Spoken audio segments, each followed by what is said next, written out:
Polling ప్రక్రియ చూస్తూ వస్తున్నాను. వ్యక్తుల నుంచి చాలా బాగా పుంజుకుంటూ ఉంది.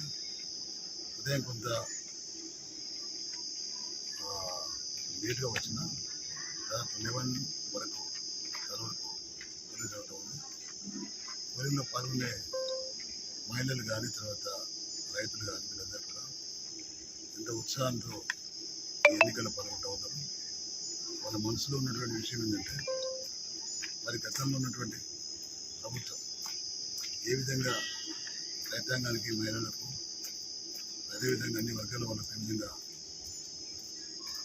ఆర్థికంగా వెల్ఫేర్ పరంగా డెవలప్మెంట్ పరంగా బాగా చేసింది.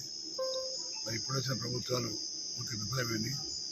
పరిపాలన సత్తా లేకుండా అగమ్య గోచరంగా మారింది ఈ ప్రభుత్వం అనే విషయంలో 5 నెలల కాలంలో గ్రహించినటువంటి ప్రజలు మరి ఈరోజు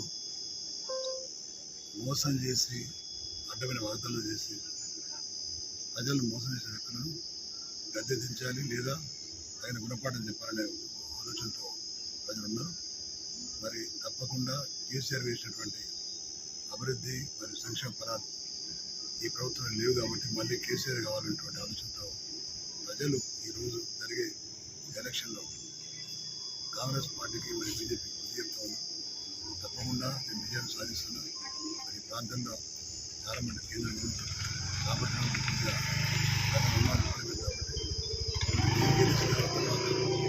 ఈ ప్రాంతానికి అన్ని రకాల కేంద్రాలు తీసుకొచ్చి పూర్తిగా డెవలప్మెంట్ చేస్తానని చెప్పి ధన్యవాదాలు.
సార్ మన సారు కారు కొడుతుంది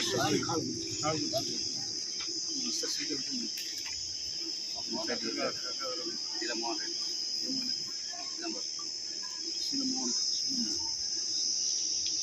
అక్కడ బాగుంటుంది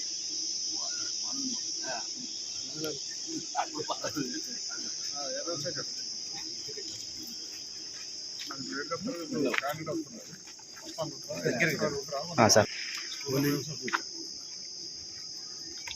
పోలింగ్ ప్రక్రియ చూస్తూ వస్తున్నాను. వ్యక్తుల నుంచి చాలా బాగా పుంజుకుంటూ ఉంది.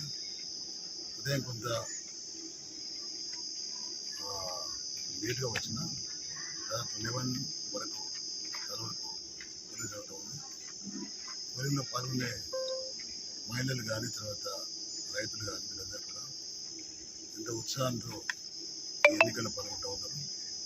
వాళ్ళ మనసులో ఉన్నటువంటి విషయం ఏంటంటే మరి గతంలో ఉన్నటువంటి ప్రభుత్వం ఏ విధంగా రైతాంగానికి మహిళలకు అదేవిధంగా అన్ని వర్గాల వాళ్ళకు ఏ విధంగా ఆర్థికంగా వెల్ఫేర్ పరంగా డెవలప్మెంట్ పరంగా బాగా చేసింది. మరి ఇప్పుడు వచ్చిన ప్రభుత్వాలు పూర్తి విఫలమైంది. పరిపాలన సత్తా లేకుండా అగమ్య గోచరంగా మారింది ఈ ప్రభుత్వం అనే విషయంలో 5 నెలల కాలంలో గ్రహించినటువంటి ప్రజలు మరి ఈరోజు మోసం చేసి అడ్డమైన వాగ్దానాలు చేసి ప్రజలను మోసం చేసిన వ్యక్తులను గద్దె దించాలి లేదా తగిన గుణపాఠం చెప్పాలనే ఆలోచనతో ప్రజలు ఉన్నారు. మరి తప్పకుండా కేసీఆర్ వేసినటువంటి అభివృద్ధి మరియు సంక్షేమ ఫలాలు ఈ ప్రభుత్వం లేవు కాబట్టి మళ్ళీ కేసీఆర్ కావాలనేటువంటి ఆలోచనతో ప్రజలు ఈరోజు జరిగే ఎలక్షన్లో కాంగ్రెస్ పార్టీకి మరియు బీజేపీకి బుద్ధి చెప్తా ఉన్నారు. తప్పకుండా నేను విజయాన్ని సాధిస్తున్నా. మరి ఈ ప్రాంతంలో చాలా మంది కేంద్రం కాబట్టి గత నిర్మాణం పడలేదు కాబట్టి గెలిచిన తర్వాత ఈ ప్రాంతానికి అన్ని రకాల కేంద్రాలు తీసుకొచ్చి పూర్తిగా డెవలప్మెంట్ చేస్తానని చెప్పి నేను భావిస్తున్నాను. ధన్యవాదాలు.